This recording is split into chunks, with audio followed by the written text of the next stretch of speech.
lo que el pastor Carlos intentó es tomar los puntos más importantes de todo el libro de Hechos y poder presentarlos y predicarlos.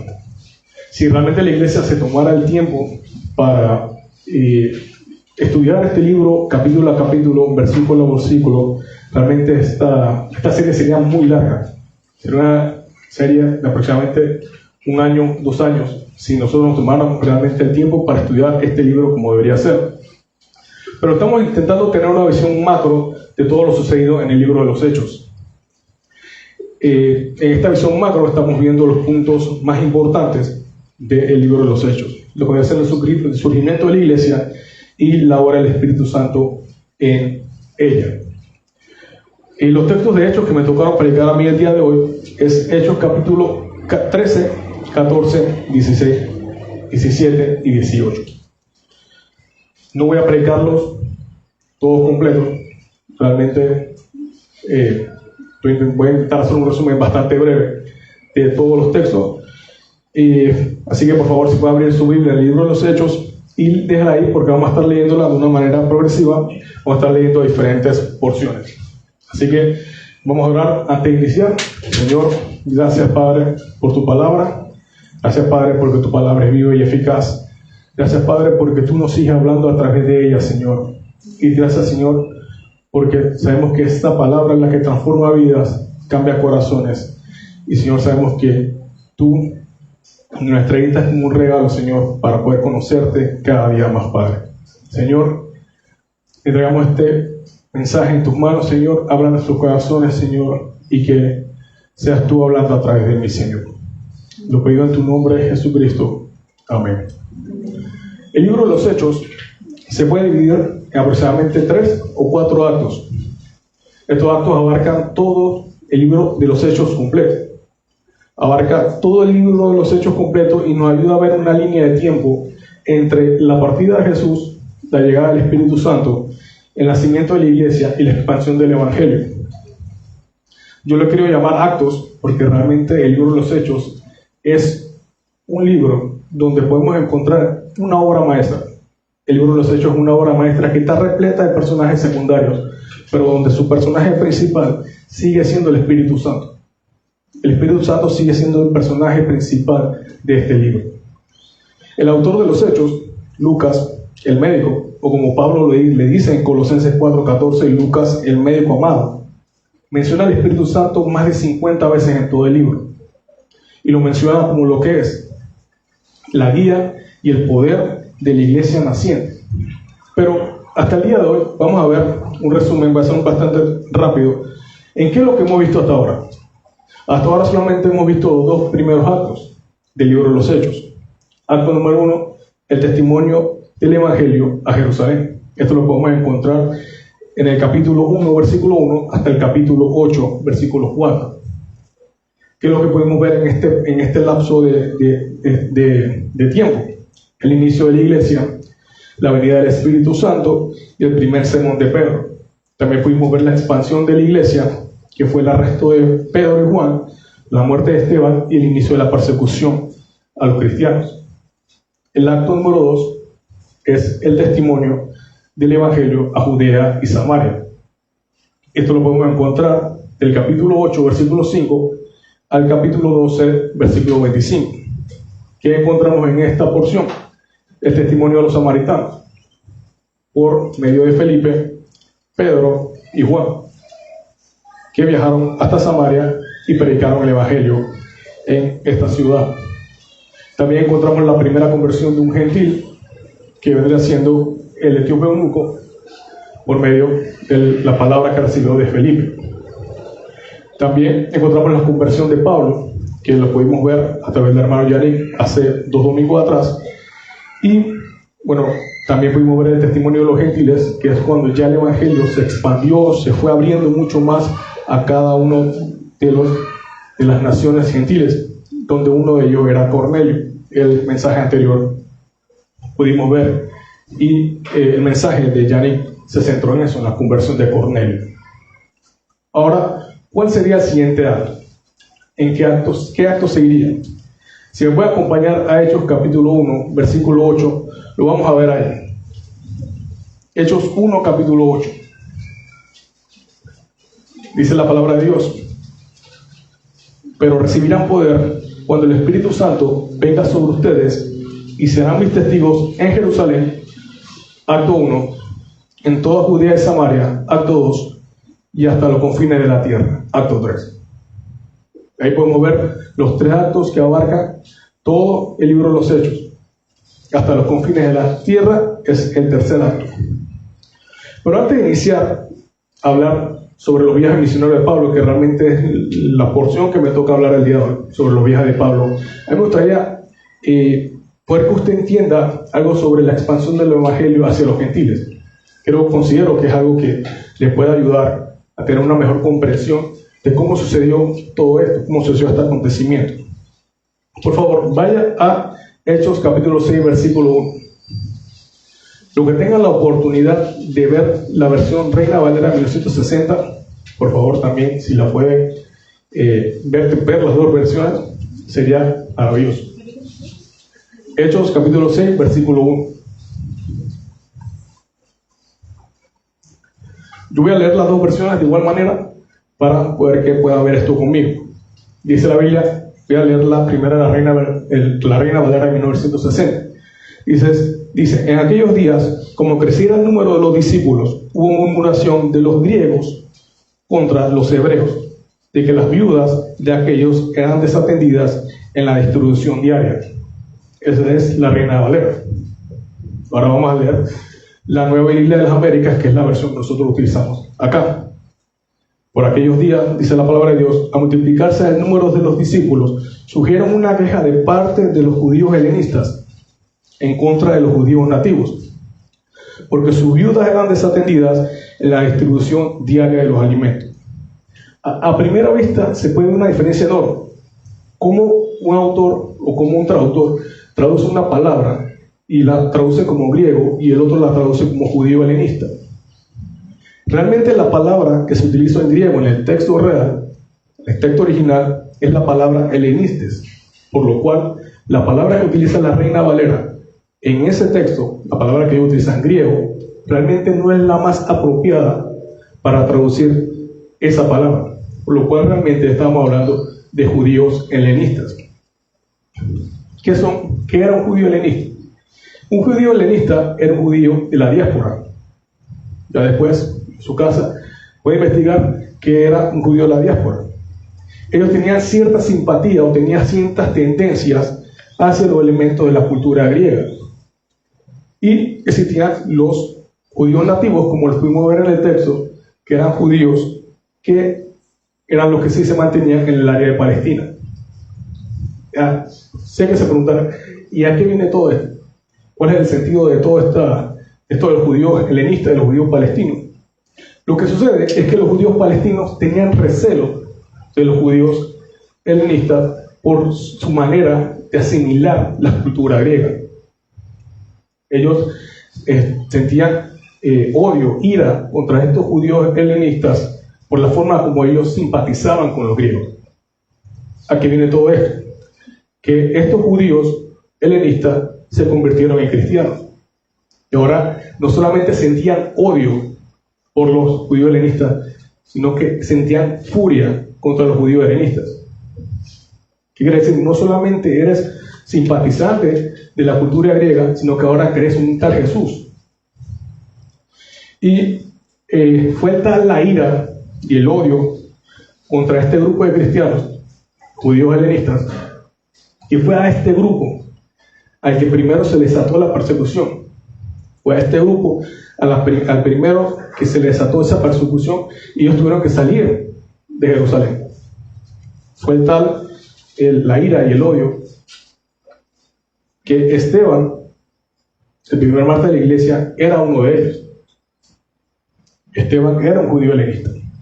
Ahora vayamos a Hechos, capítulo 11, versículos 19 al 21.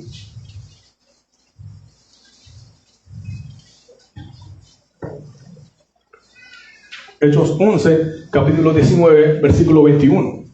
Dice la palabra de Dios: ahora bien, los que habían sido esparcidos a causa de la persecución, entre paréntesis, persecución hecha por Pablo, a los judíos helenistas principalmente, que sobrevino después de la muerte de Esteban, llegaron hasta Fenicia, Chipre y Antioquía.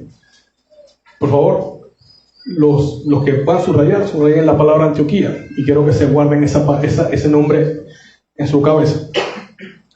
Dice, no hablaban la palabra a nadie, sino solo a los judíos. Pero habían algunos de ellos, hombres de Chipre y de Cirene, los cuales al llegar a Antioquía, hablaban también a los griegos, predicando el evangelio del Señor Jesús. La mano del Señor estaba con ellos, y gran número que creyó se convirtió al Señor. Así inicia la predicación del evangelio a los gentiles. Así inicia la predicación del evangelio a cada uno de los que estamos aquí. Desde este momento, el Espíritu Santo usó la persecución que inició a la iglesia en Jerusalén para que el evangelio llegara a las ciudades a las cuales nunca había llegado todavía, a las ciudades a las cuales el evangelio no había llegado. Fueron estos cristianos los primeros que llevaron el evangelio a otras ciudades. Ahora, yo le pedí que se quedara con un nombre: Antioquía. Realmente el nombre correcto de la ciudad, Antioquía de Siria. Este era el nombre real. Dice el diccionario, esta era la tercera ciudad en importancia del Imperio Romano, después de Roma en Italia y Alejandría en Egipto. El Espíritu Santo, a través de la persecución que se había levantado en Jerusalén, fuerza a los cristianos a huir de Jerusalén y así fundar la famosa iglesia de Antioquía. ¿Por qué es necesario entender eso? Porque ahora sí vamos a comenzar en Hechos 13. Ahora vamos a Hechos 13, capítulo 1, versículo 3, que dice: en la iglesia que estaba en Antioquía habían profetas y maestros: Bernabé, Simón llamado Níger, Lucio de Cirene, Manaén, que se había criado con Herodes el tetrarca, y Saulo.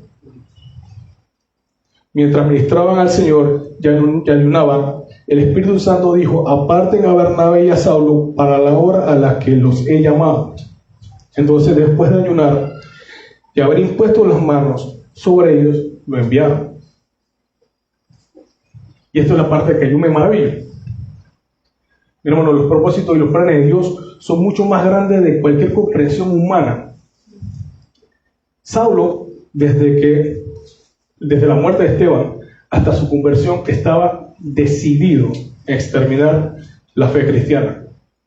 Él se puso como objetivo eliminar a los cristianos. Pero Pablo no sabía lo que Dios les tenía destinado para él. En su ira y creyendo que estaba haciendo las cosas correctas, Pablo inició una persecución en Jerusalén, una persecución que Dios ya había establecido, que Dios ya había ordenado y que estaba en su voluntad, y que usaría como instrumento para la expansión del evangelio.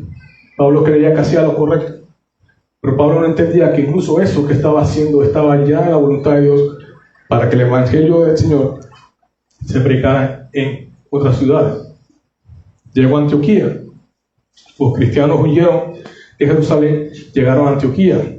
Dios levantó una iglesia ahí, una iglesia que más adelante es una iglesia fundamental para la expansión del evangelio.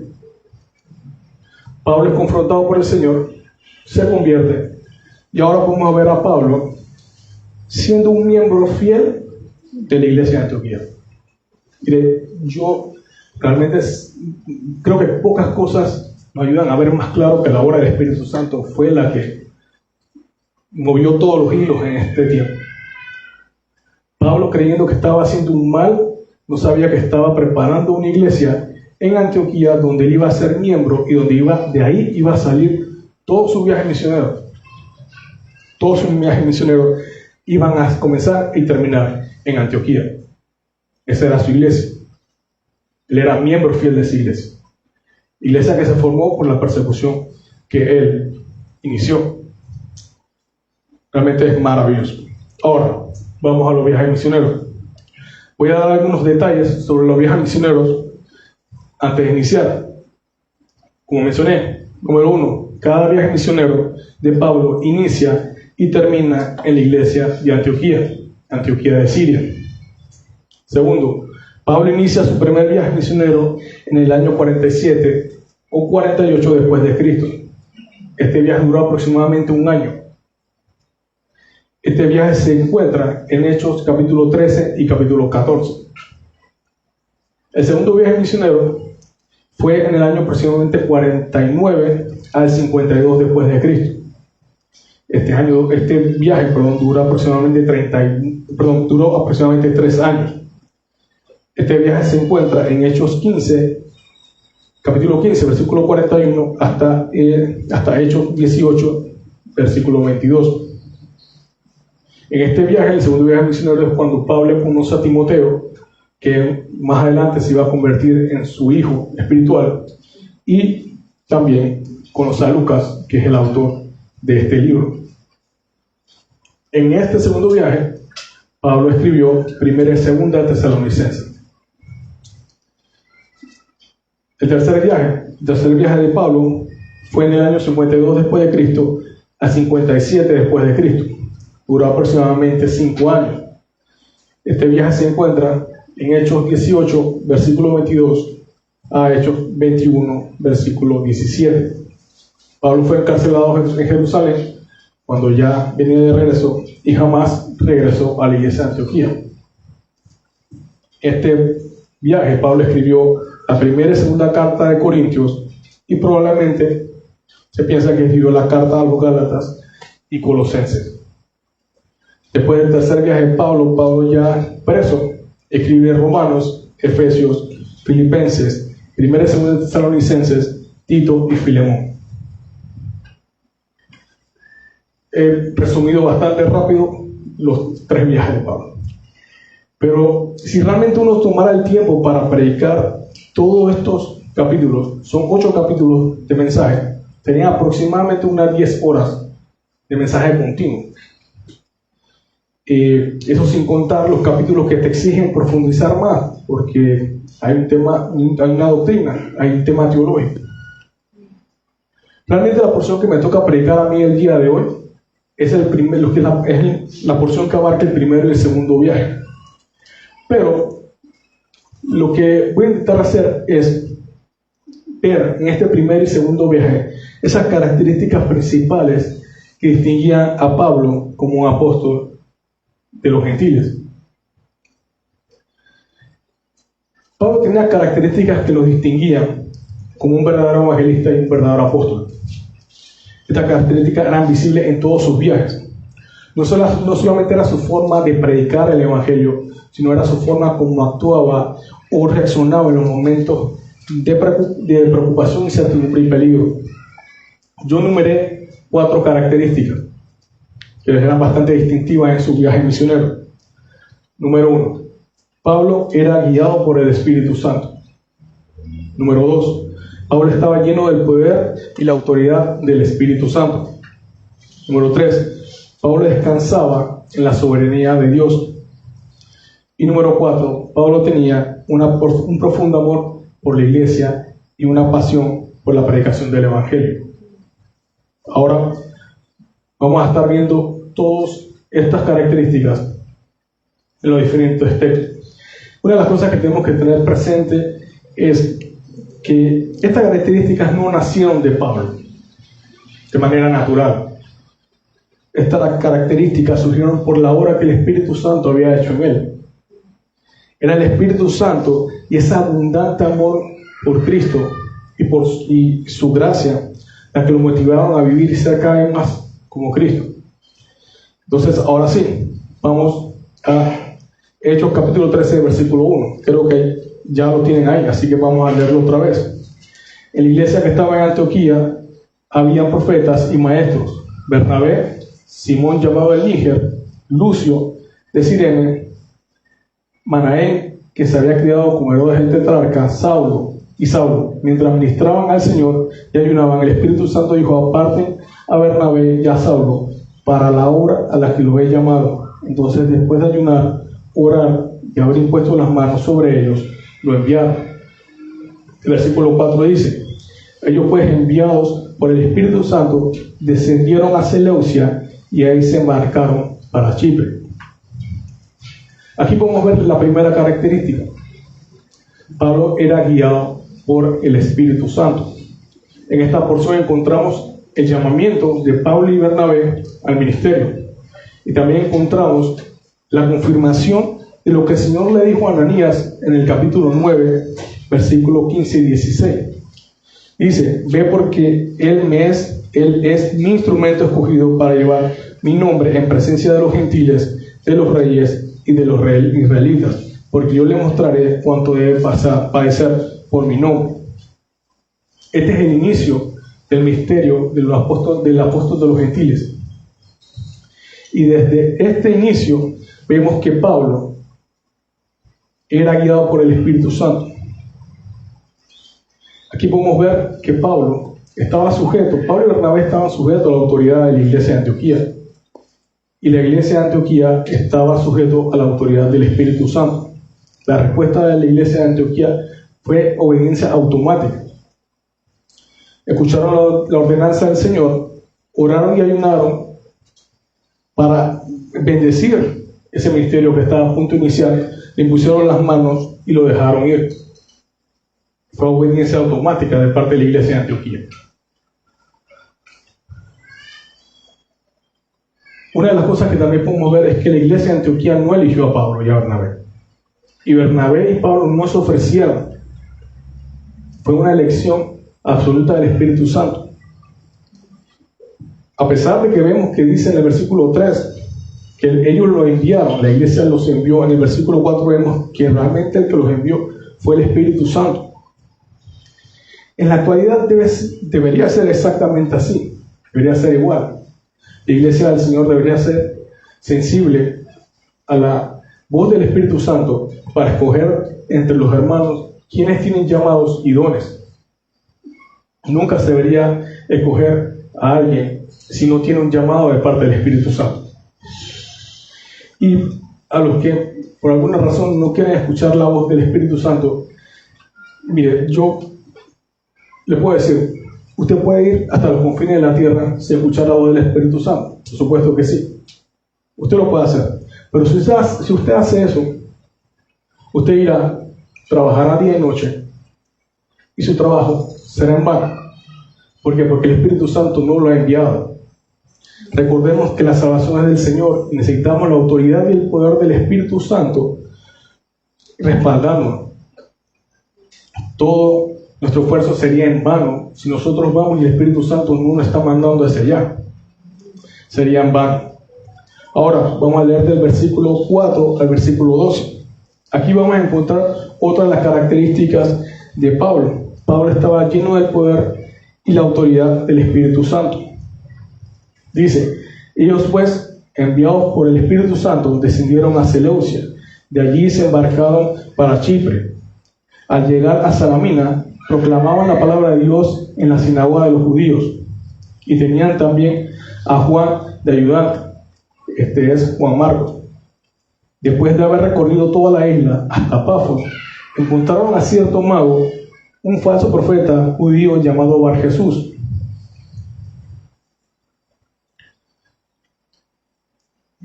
que estaba con el procónsul Sergio Paulo, hombre inteligente.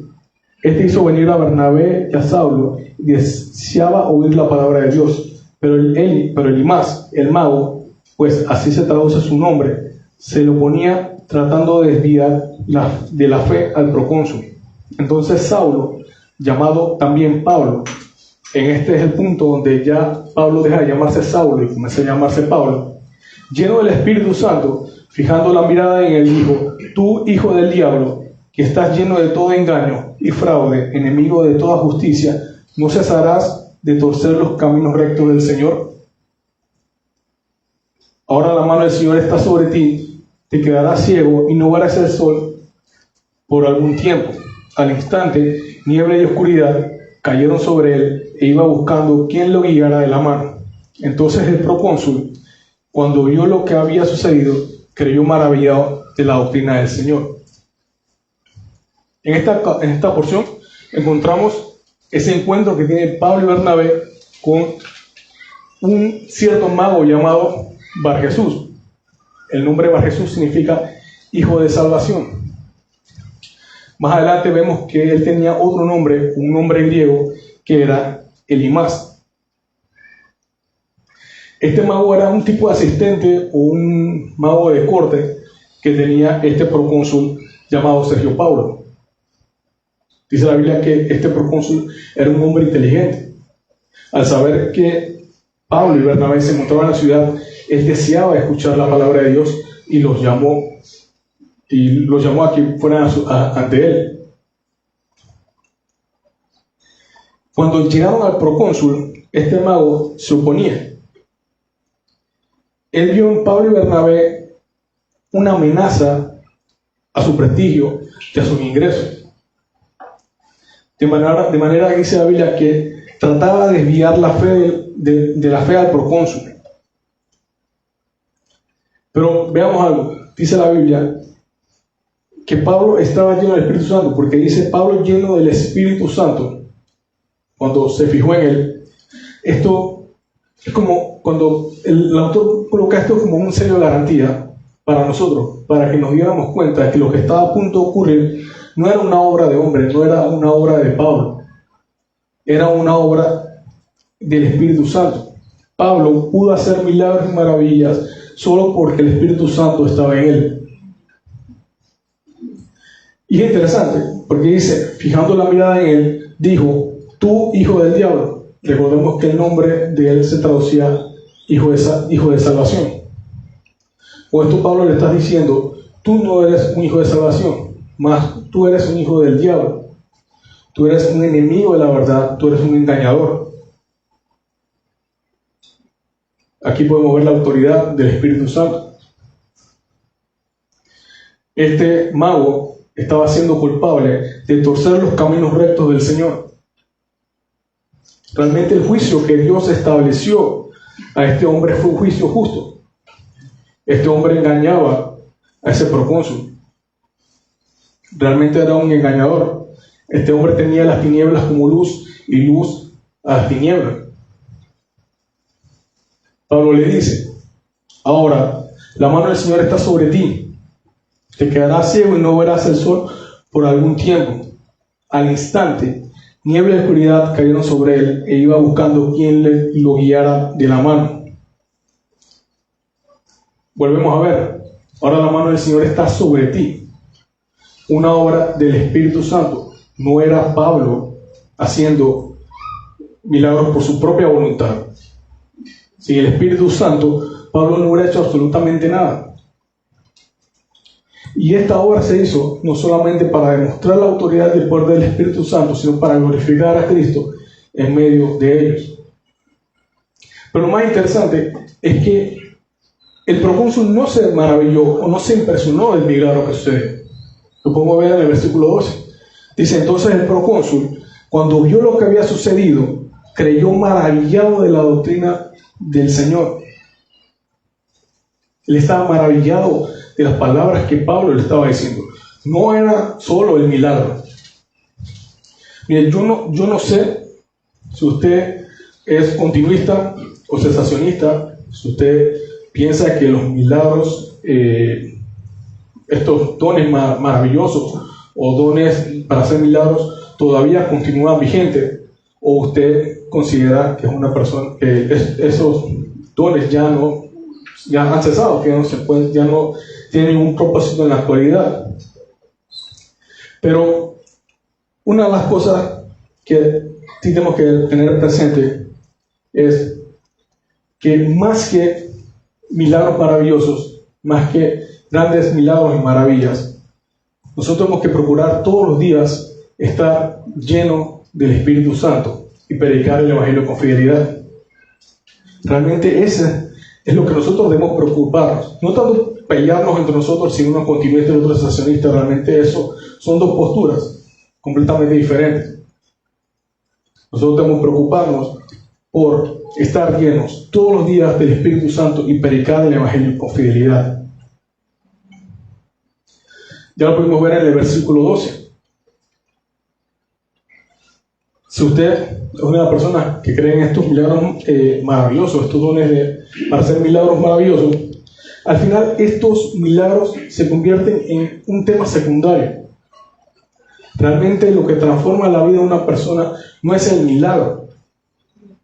Es la palabra de Dios la que transforma la vida de una persona, la que cambia la vida de una persona.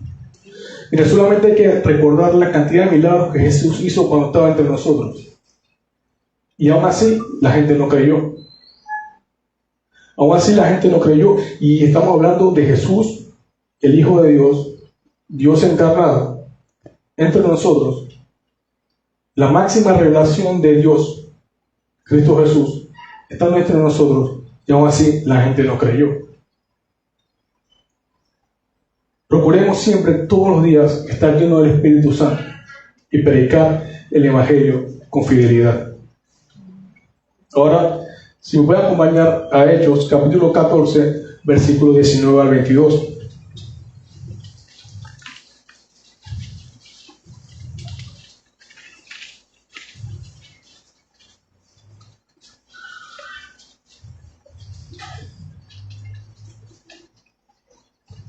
Esa es la palabra de Dios. Pero vinieron algunos judíos de Antioquía. Esta Antioquía no es la misma Antioquía que estaba mencionando al principio. Por eso quise diferenciar los nombres. Estamos hablando, una es Antioquía de Siria y otra es Antioquía de Pisidia. Entonces son dos Antioquías completamente diferentes. Dice, pero vinieron algunos judíos de Antioquía y de Iconio, y habiendo persuadido a la multitud, apedrearon a Pablo y lo arrastraron fuera de la ciudad, pensando que estaba muerto. Pero mientras los discípulos lo rodeaban, él se levantó y entró a la ciudad. Al día siguiente, Pablo partió con Bernabé a Derbe. Después de anunciar el Evangelio a aquella ciudad y de hacer muchos discípulos, volvieron a Listra, a Iconio y a Antioquía, fortaleciendo los ánimos de los discípulos, exhortándolos a que perseveraran en la fe, y diciéndoles es necesario que a través de mucha tribulación entremos en el reino de Dios. Otra característica. Bueno, aquí vemos realmente dos características juntas. Pablo descansaba en la soberanía de Dios, y Pablo tenía un profundo amor por la iglesia y una pasión por predicar el Evangelio. En este punto, Pablo se encontraba en una ciudad que se llamaba Listra. Ya en este punto se puede decir que más o menos era la recta final del primer viaje misionero de Pablo. Este apedreamiento que sufrió Pablo en esta porción que leímos realmente fue planificado en el versículo 5 de este mismo capítulo. La Biblia nos dice si este grupo vino persiguiendo a Pablo desde la ciudad de Iconio hasta donde estaban ellos, o no nos dice tampoco si ellos ya se encontraban ahí. Pero sí lo que nos dice la Biblia es que ellos estaban indignados de ver a Pablo y Bernabé predicar el Evangelio. Lo que sí sabemos es que estos judíos habían escuchado a Pablo ya predicar el Evangelio en otras ciudades y persuaden a los hombres y las mujeres que estaban en Listra de apedrearlos. Era apedrear a las personas que anteriormente ellos quisieron adorar, porque si usted comienza a leer desde el capítulo 1, desde el capítulo 8, se da cuenta que Pablo hizo un milagro y las personas los confundieron con dioses. Creían que eran dioses y los querían adorar. Entonces, ahora podemos ver a las personas de Iconio persuadir a los de Listra a que apedrearan a Pablo. La Biblia no nos muestra cómo fue, qué estado de salud tenía, pero sí podemos ver que Pablo quedó en un estado donde no se distinguía si tenía signos vitales o no. Hay muchas personas que piensan que Pablo había muerto en ese momento y que fue resucitado. Aunque esta interpretación realmente tiene un poco fundamento, porque la Biblia dice que ellos pensaban que estaba muerto, por lo cual Pablo no murió. Pero sí sabemos que Pablo estaba en un estado donde sus signos vitales no se veían, prácticamente pareciera que estuviera muerto. Lo que sí podemos ver en este versículo es que esa preservación de la vida de Pablo, esa recuperación de las heridas que él tuvo, muestra la presencia de un Dios soberano. Miren lo que dice el versículo 20. Pero mientras los discípulos lo rodeaban, él se levantó y entró a la ciudad. Yo no sé si alguien aquí alguna vez en su vida ha sufrido algo similar a lo que vivió Pablo aquí. No sé si alguno de ustedes ha sufrido un apedreamiento alguna vez en su vida. Espero que no. Pero lo que yo sí estoy seguro es que la mayoría de nosotros, si sufriéramos algo así, ese mismo día tomamos nuestras cosas y nos regresamos a nuestra casa para no volver más. Yo estoy seguro de eso. Pero Pablo no se intimidó. Ni siquiera que lo apedreen al punto de casi matarlo. Vemos que Pablo agarró, se levantó y entró otra vez a la ciudad. Pablo descansaba en la soberanía de Dios. Descansaba que Dios tenía el control de todo. Él se levantó y regresó a Listra, a la ciudad donde poco después casi lo matan. Esto es una muestra de valentía, amor y fe. Todas estas características que estamos viendo son realmente un ejemplo para nosotros para vivir y ser así. Ser guiado por el Espíritu Santo, ser lleno del Espíritu Santo y vivir en amor por la iglesia y en pasión por la predicación del Evangelio. Algo que me asombra mucho más. Pablo al día siguiente se dirige a una ciudad que está al lado y se llama Derbe.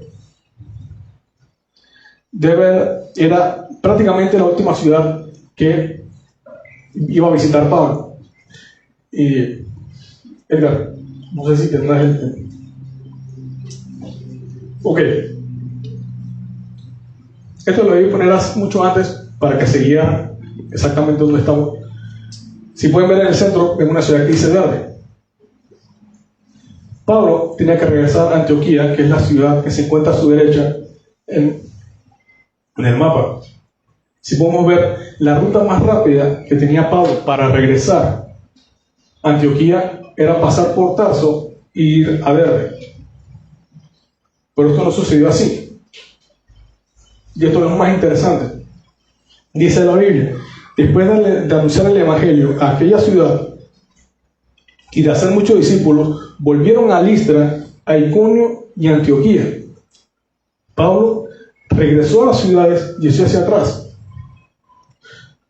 fortaleciendo el ánimo de los discípulos, exhortándolos a que perseveraran en la fe y diciéndoles es necesario que a través de muchas tribulaciones entremos en el reino de Dios.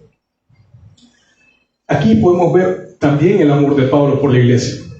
Pablo entendía que no solamente era predicar el Evangelio y que la persona profesara la fe y se acabó. Pablo entendía que era necesario regresar y alimentar su fe, hacer que su fe creciera. A pesar de que su trayecto de regreso fuera peligroso, porque los ciudadanos de estas ciudades no se iban a olvidar de quién era Pablo. Ellos sabían quién era Pablo. Pero aún así, en vez de tomar la ruta más fácil, Pablo, por amor a la iglesia y por pasión a predicar el Evangelio, arriesgó su vida y fue a animar, a fortalecer a los hermanos que se encontraban en estas ciudades. Si yo quisiera continuar el mensaje, tendría que seguir en el capítulo 15. En el capítulo 15 nosotros encontramos el concilio o el sínodo de Jerusalén. Este mensaje lo va a estar dando, se va a estar hablando de él el próximo domingo. Nuestro hermano Yanni va a predicar sobre el concilio o el sínodo de Jerusalén. Por lo cual vamos a pasar al siguiente capítulo, capítulo 16. En el capítulo 16 inicia el segundo viaje misionero. En este viaje, Pablo inicia este viaje con Silas. Pablo tuvo una discusión, dice la Biblia que fue una discusión bastante fuerte con Bernabé y se separaron. En este viaje, como mencioné antes, Pablo conoció a Timoteo y a Lucas, el autor del libro de los Hechos. Voy a intentar ir un poco más rápido para no pararme tanto tiempo en esas características, pero vamos a comenzar primero en Hechos 16, capítulo 6, versículo 10.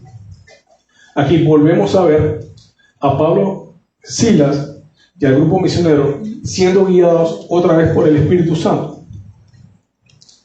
Hechos 16, capítulo 16, versículo 6 al 10. Dice: pasaron por la región de Frigia y Galacia, habiendo sido impedidos por el Espíritu Santo de hablar la palabra en Asia. Cuando llegaron a Misia, intentaron ir a Bitinia, pero el Espíritu de Jesús no se lo permitió. Entonces pasando por Misia, descendieron a Troas. Por la noche se le mostró a Pablo una visión de un hombre de Macedonia. Un hombre de Macedonia estaba de pie suplicándole: pasa a Macedonia y ayúdanos.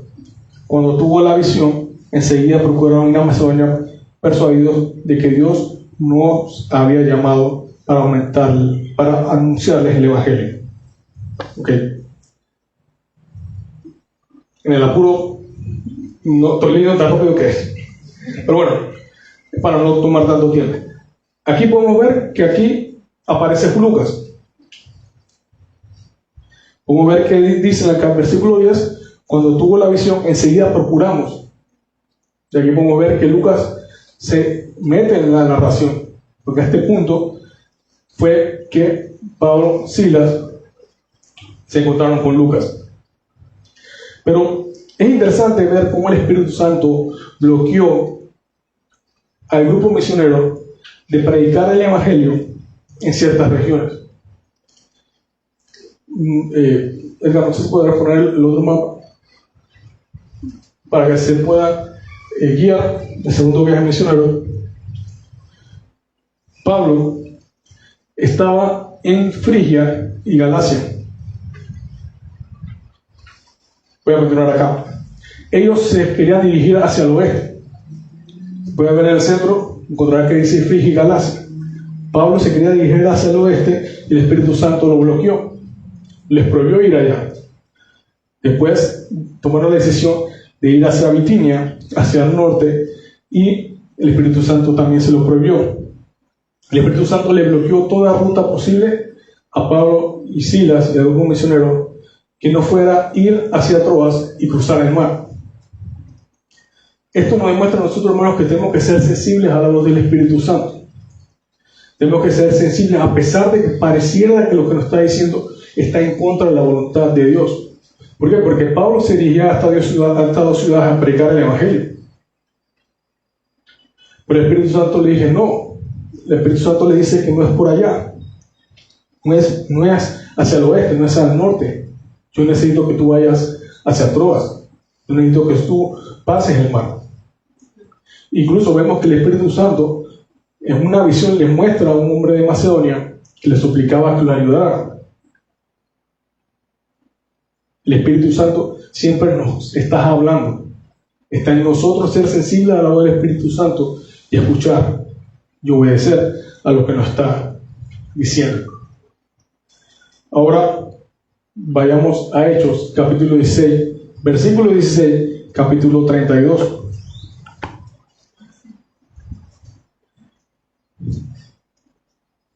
Dice la Biblia: mientras íbamos al lugar de oración, nos salió al encuentro una muchacha esclava que tenía un espíritu de adivinación, la cual daba grandes ganancias a sus amos adivinando. Esta siguiendo a Pablo, que a nosotros gritaba: esos hombres son siervos del Dios Altísimo, que les proclama el camino de salvación. Esto lo hacía por muchos días, pero desagradando esto a Pablo, se volvió y dijo al espíritu: te ordeno en el nombre del Señor en nombre de Jesucristo que salgas de ella. Y el espíritu salió en aquel mismo momento. Pero cuando sus amos vieron que se le había ido esperanza de ganancia para ella, prendieron a Pablo y a Silas y los arrastraron hasta la plaza ante las autoridades. Después de haberle presentado a los magistrados superiores, dijeron: estos hombres, siendo judíos, alborotan nuestra ciudad y proclaman costumbres que no nos es lícito aceptar ni observar. puesto que somos romanos. Y rasgándoles sus ropas, ordenaron que los azotaran con vara. Después de darle muchos azotes, los echaron en la cárcel, ordenando al carcelero que los guardara con seguridad, el cual, habiendo recibido esa orden, los echó en el calabozo interior, y daban y cantaban himnos a Dios, y los presos los escuchaban.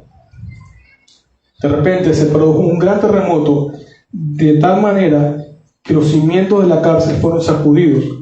Al instante se abrieron todas las puertas y las cadenas de todos se soltaron. Al despertar el carcelero y ver abiertas todas las puertas de las cárceles, sacó su espada y se iba a matar, creyendo que los prisioneros se habían escapado. Pero Pablo clamó a gran voz diciendo: no te hagas ningún mal, pues todos estamos aquí. Entonces él pidió luz y se precipitó adentro, y temblando se postró ante Pablo y Silas. Y después de sacarlos dijo: Señor, ¿qué debo hacer para ser salvo? Ellos respondieron: cree en el Señor Jesús y serás salvo tú y toda tu casa. Y le hablaron de la palabra del Señor a él y a todos los que estaban en su casa. Aquí vemos una historia bastante larga, por donde podemos ver también dos características de las que ya hemos visto en esta historia. Podemos ver a Pablo y a Silas ejerciendo el poder y la autoridad del Espíritu Santo, y también vemos a Pablo y Silas descansando de la soberanía de Dios. El acontecimiento de la joven que tenía espíritu de adivinación sucedió en Filipo. Es muy claro en el texto que podemos ver que esta joven era un ataque sutil del enemigo. Satanás a través de esta joven estaba intentando infiltrar cizaña en el trigo. Aunque lo que esta joven con ese espíritu estaba diciendo era cierto, porque era cierto lo que estaba diciendo, lo que realmente ella no estaba respaldando la predicación del evangelio de Pablo. Él no estaba haciéndole publicidad a Pablo y a Silas en ese momento. Lo que ella estaba intentando era obstruir la predicación del evangelio.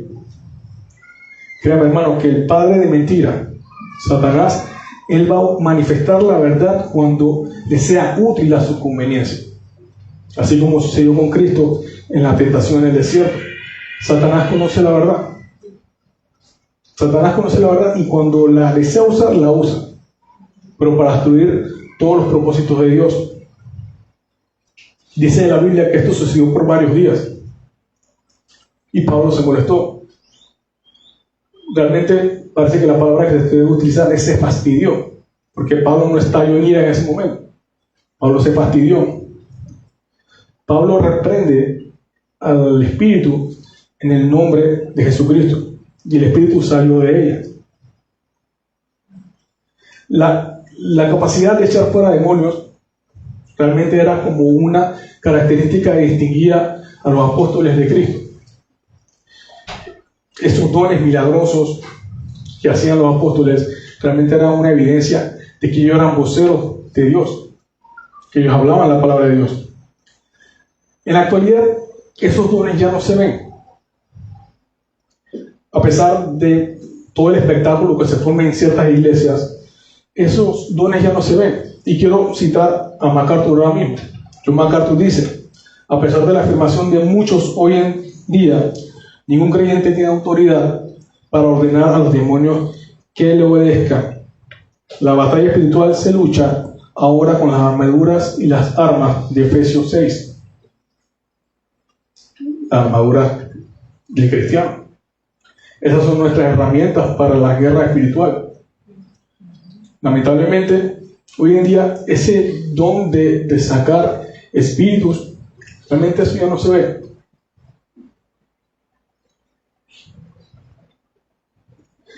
Yo sé que puede ser muy maravilloso ver algo así, pero realmente nosotros, es el Espíritu Santo en nosotros, la palabra de Dios, la que transforma a una persona. Nosotros no tenemos que estar buscando demonios en ningún lugar, porque eso también sucede. Hay personas que ven espíritus en donde no hay ven una manzana y un espíritu, ven esto y un espíritu. Procuremos nosotros ser llenos del Espíritu Santo, como ya hemos visto, y predicar el Evangelio. La misma palabra de Dios transformará las vidas, cambiará las vidas. Sigamos en el texto. A este punto, uno podría decir, la joven fue liberada y todo el mundo contento y feliz, pero no fue así. La Biblia dice que los dueños de esta joven, los dueños de esta esclava, se molestaron con Pablo, lo arrastraron hasta las autoridades de la ciudad, lo azotaron, se lo dieron al carcelero, el carcelero los echó en un calabozo frío, oscuro, húmedo. Y lo más interesante es lo que encontramos en el versículo 25.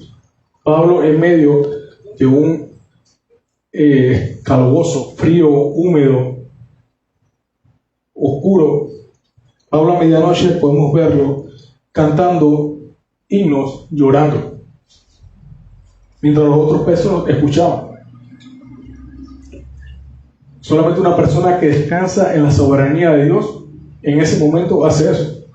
Porque los cepos, yo no sé si alguien también aquí alguna vez ha tenido la oportunidad de estar en un cepo, yo no, pero sí he escuchado que dice que produce un dolor, un calambre horroroso. En ese momento, Pablo, azotado, con dolor, con oscuridad, junto a Silas, adora, canta, ora al Señor. Eso es lo que nosotros deberíamos imitar. A lo mucho que nosotros pasamos cuando estamos evangelizando es que alguien nos niegue el tratado, un tratado. Eso es lo mucho que nosotros puede pasar. Y me recuerdo cuando yo era más joven, mi esposo y yo salíamos a evangelizar. Y cuando entregaron el tratado y nos lo rechazaban, uno siente un dolor, uno se molesta, uno siente como que, ¿por qué me negó el tratado? En cambio, vemos a Pablo azotado, encarcelado, con un dolor insoportable, adorando, llorando. Solamente una persona que descansa en la soberanía de Dios canta y adora en el momento de dificultad. Pablo sabía que había un propósito por el cual él tenía que estar ahí, y lo leímos.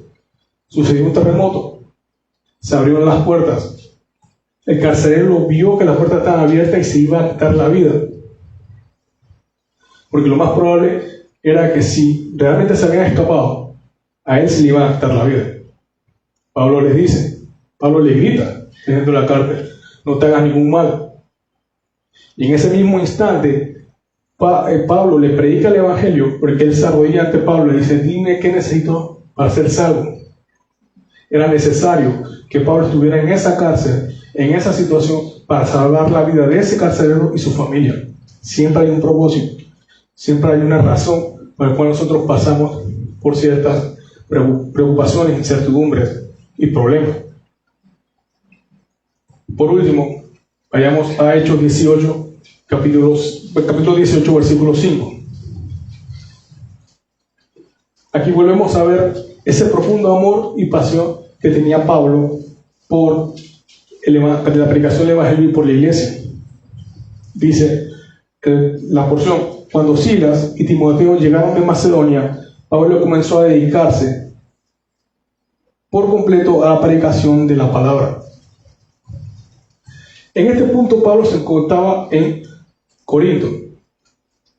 Pablo había enviado a Timoteo y a Silas.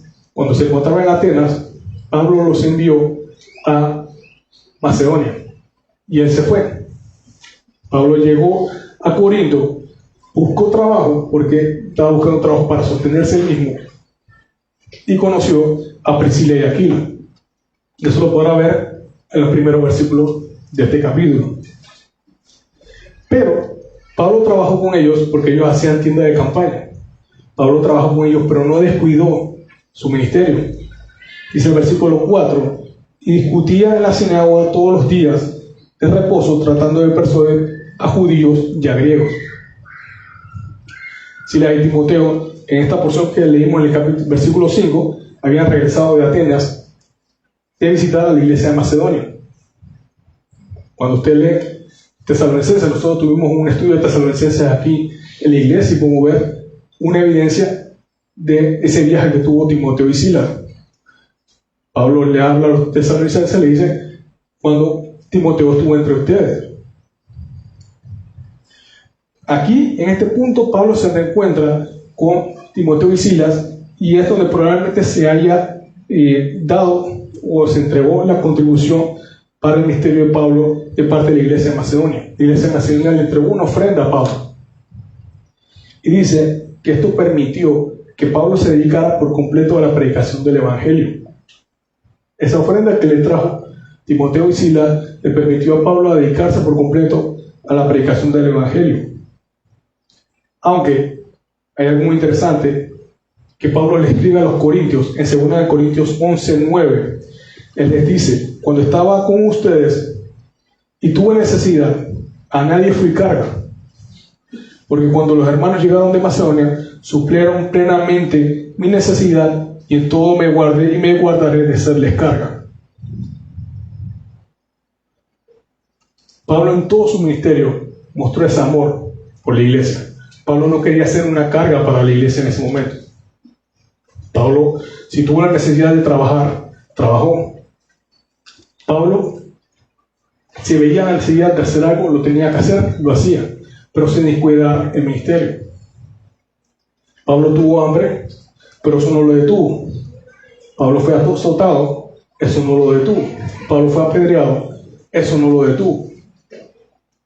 Ese amor por Cristo, esa gracia que recibió de Dios, lo hizo amar tanto a la iglesia al punto de entregar su vida un 100% a la obra del Señor Jesús. Realmente, ya en este punto, como ver, ya se va terminando el segundo viaje misionero. Yo lo que intenté hacer era un resumen bastante breve, tomando las primeras características que uno puede leer en todos los viajes. Pero yo sí les recomiendo, hermano, que si usted en su casa tiene la oportunidad de sentarse a leer cada capítulo, usted va a ver otras cosas muy maravillosas. Por lo menos uno de esos es el primer sermón de Pablo, que lo hizo en Antioquía de Pisidia. Ese mensaje que Pablo le da a los judíos de esa sinagoga, realmente Pablo muestra el Evangelio por completo. Pablo comienza desde Abraham y termina en Jesús. Y eso lo hace Pablo porque Pablo está hablando a los judíos. Esto nosotros podemos ver un ejemplo, una ejemplificación para nosotros.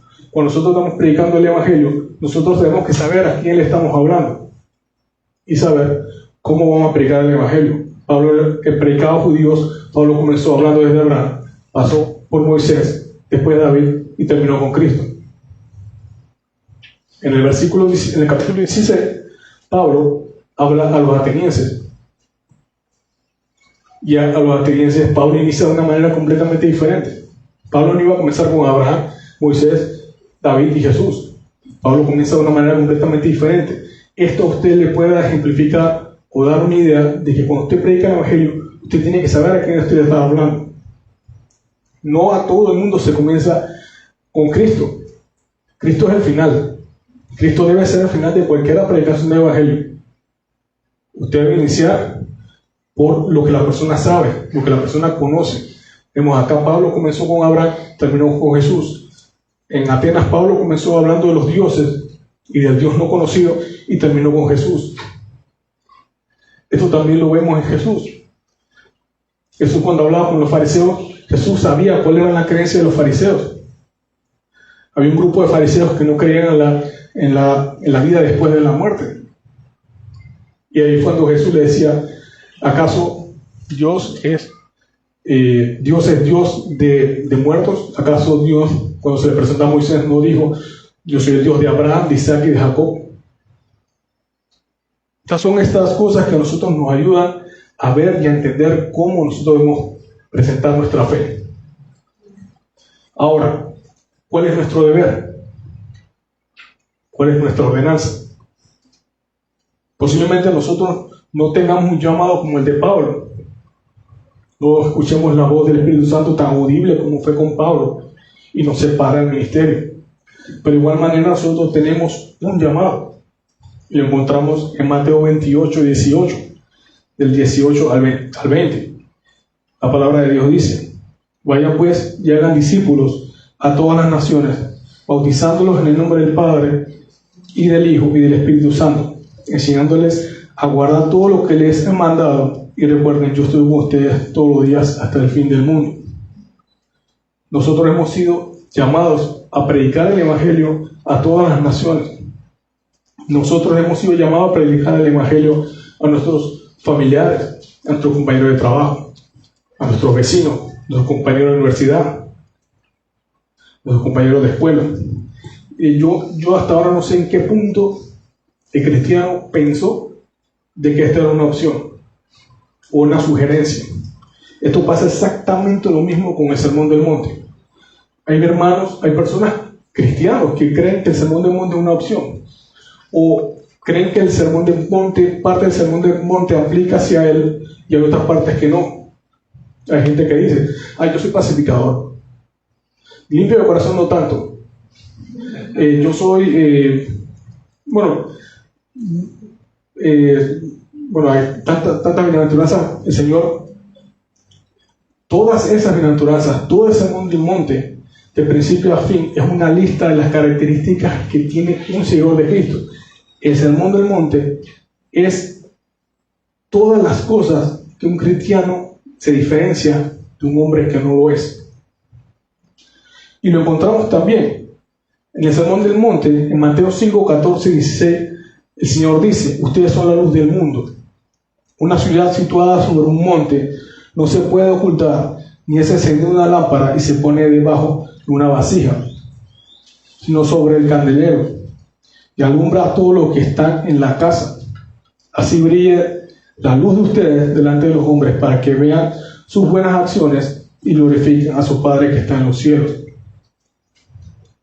Si bien vemos que Cristo aquí señala que esa luz son las buenas acciones, no hay duda o no hay razón para pensar que el evangelismo no entra ahí.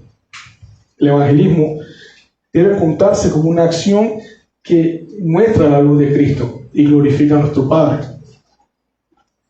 El evangelio es el mensaje más hermoso y maravilloso que jamás se ha contado y jamás se contará. Lamentablemente, en la actualidad, el evangelio está siendo un poco distorsionado. El evangelio hoy en día se queda en el Jesús te ama, tiene un propósito para ti. No es una religión, sino una relación con Dios. En esto es lo que se queda el evangelio.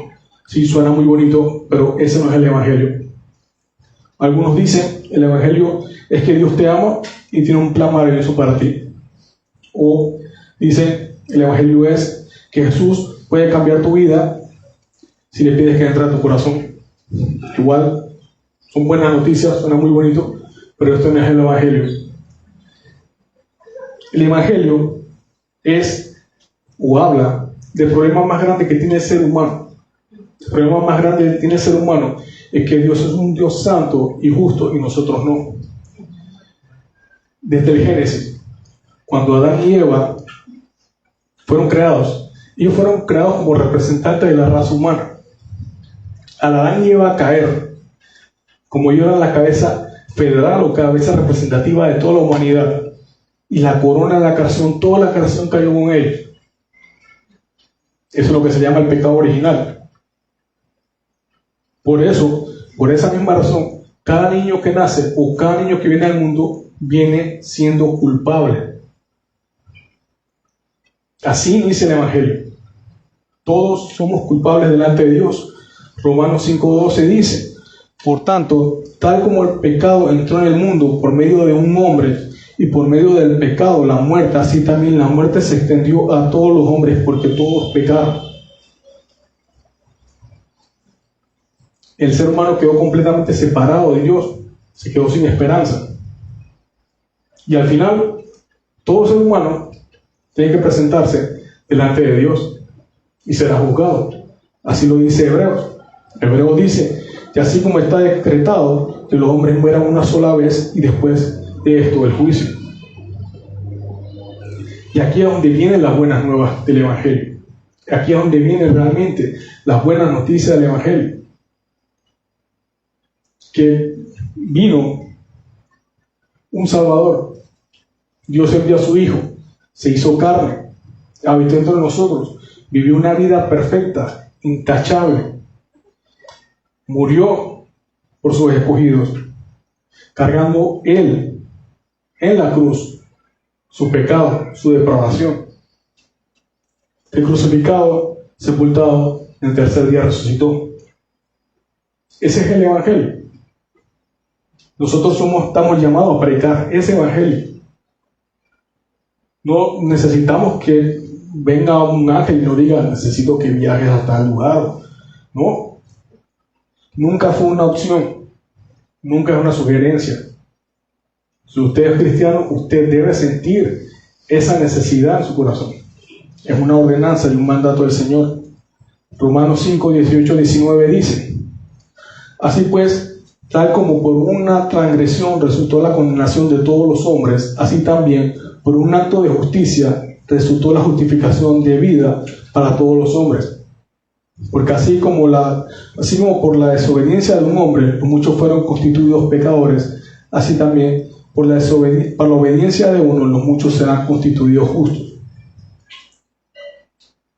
Solamente a través de Cristo es el único camino para llegar al Padre. Y eso es lo que nosotros debemos proclamar. Nuestra vida debe ser un constante megáfono proclamando el Evangelio, proclamando que Cristo es la salvación. Pablo se lo dijo, por eso le dije que leyera ese mensaje que Pablo da en la sinagoga de Antioquía. Él les dice: nosotros le anunciamos las buenas nuevas de que la promesa hecha a los padres, cuando comenzó hablando de Abraham, Moisés y todos los patriarcas, le dice de que la promesa hecha a los padres Dios la ha cumplido a nuestros hijos al resucitar a Jesús. Comenzó con Abraham, terminó con Jesús. Nosotros tenemos que comenzar con el problema más grande que tiene la humanidad, que es el pecado de cada uno, y debemos que terminar con Cristo. Al momento de predicar el Evangelio, usted no se preocupe por tener muchos argumentos, porque el Evangelio no se trata solamente de apologética. Sí, posiblemente algún día lo necesitará. Algún día necesitará conocer, tener defensa de la fe. Pero el Evangelio no se trata de eso. Nadie se ha salvado en este mundo que existe. Nadie se salva por argumentos. No es que usted sepa mucho cómo responder a un ateo o una persona que cree en otros dioses. Nunca se trata de eso. Los argumentos nunca salvaron a nadie. Solamente la palabra de Dios es la que salva. Pablo lo dijo en 1 Corintios. 1 Corintios 2, versículo 1 y 2. Dice: por eso cuando fui a ustedes, hermanos, proclamándoles el testimonio de Dios, no fui con superioridad de palabras o de sabiduría, porque nada me propuse saber entre ustedes excepto a Jesucristo y este crucificado. Me propuse saber entre ustedes nada. Yo no necesito argumentar con usted nada. Yo solamente necesito decirle que usted es pecador, que usted necesita a Cristo. Tampoco al momento de predicar, tampoco se desanime. Eso es una de las cosas que pasa mucho. Uno se desanima, uno dice: ¿para qué predicar el Evangelio si no me van a escuchar? ¿Para qué predicar el Evangelio si le predico y ellos siguen con su vida? Y ahí es donde nosotros tenemos que recordar la parábola del sembrador. Jesús dijo: un sembrador salió a sembrar. El mismo sembrador salió a sembrar la misma semilla, pero la salió a sembrar en diferentes tierras. Dependiendo de cada tierra en la que cayó esa semilla, el fruto fue completamente diferente. Así mismo es. Usted, cuando le toca predicar frente a personas o a una multitud o a un amigo, usted predica el Evangelio creyendo que esa persona te va a escuchar, creyendo que esa persona está predestinada para salvación. Ese es otro tema que realmente no tendría tiempo yo para abarcar ese tema ahora mismo. Pero usted predíquele como si esa persona fuera predestinada para la salvación. Uno nunca sabe, puede ser que sí, puede ser que ese día sea el momento de su llamado eficaz. Ese día sería el momento donde él tenga ese llamado irresistible de parte de Dios, que él sienta en su corazón que el Señor, que él está destinado para ser salvo. Usted predique el Evangelio y deje la salvación a Dios. Riegue la semilla y deje la salvación a Dios.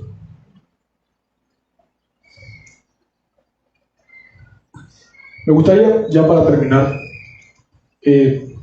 concluir unas palabras que leí en una publicación de Coalición por el Evangelio. Me pareció un mensaje bastante maravilloso y me gustó porque prácticamente engloba todo lo que he estado predicando ahora.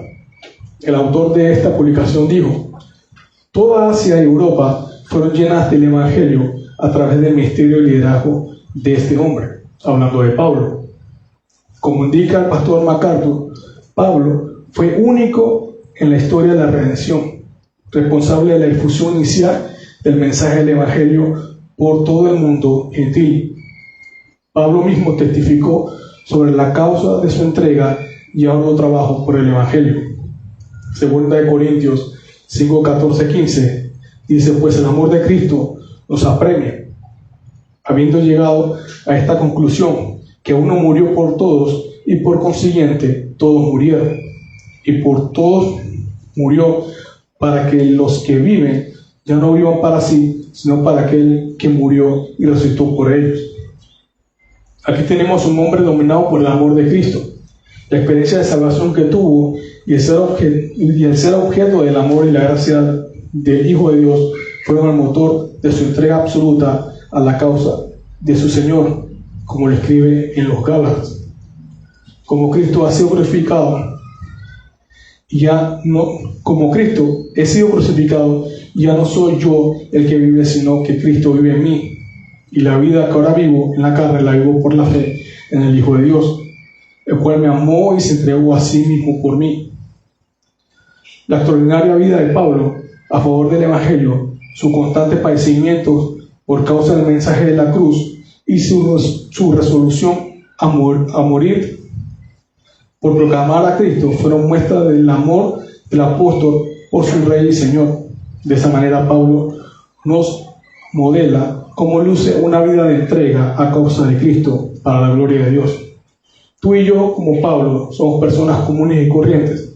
Sin embargo, cuando entregamos nuestra vida a Cristo, podemos ver cuán maravilloso puede ser su poder, gracia y bondad al usarnos como instrumento para alcanzar con el Evangelio a otros.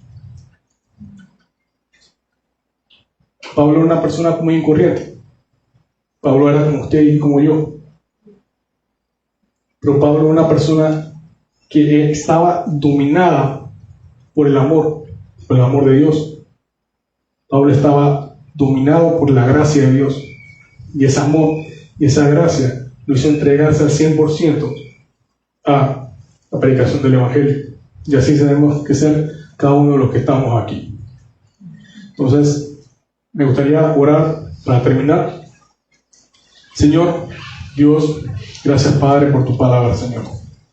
Gracias porque tu palabra nos confronta, Señor, y nos enseña todas las cosas que no estamos haciendo, todas las cosas que hemos dejado de hacer, por temor, por preocupación, por miedo, Señor. Sabemos que tú nos llamaste a hacer luz en medio de las tinieblas, Señor. Sabemos que tú nos llamaste a predicar el Evangelio, Señor, el Evangelio de tu Hijo Jesucristo, que tu Hijo salva y que tu Hijo es el único camino al Padre, Señor. Ayúdanos a tener ese amor, Señor, esa pasión por el Evangelio, Señor. Ayúdanos, Señor, a descansar en que tú eres soberano, y que tú eres soberano en cada una de las situaciones que nosotros estamos pasando, Señor, y que esas situaciones que nosotros estamos pasando tienen un propósito y una razón. Señor, ayúdanos a estar siempre lleno del Espíritu Santo, siempre lleno del Espíritu Santo, y mostrar tu poder y tu autoridad en el mundo, Señor. de que tú sigues estando en control de todo, Señor, y que no hay nada que sea salido de tu mano, Padre. Y Señor, por último, ayúdanos a tener un oído sensible, Señor, a tu palabra. Ayúdanos, Señor, a tener un oído sensible a la voz del Espíritu Santo. Guíanos tú, Señor, como guiaste la iglesia del primer siglo, Señor. Señor, sabemos que tú eres el camino, Señor. Eres la verdad y la vida. Tú eres la necesidad más grande que tiene el ser humano, Señor.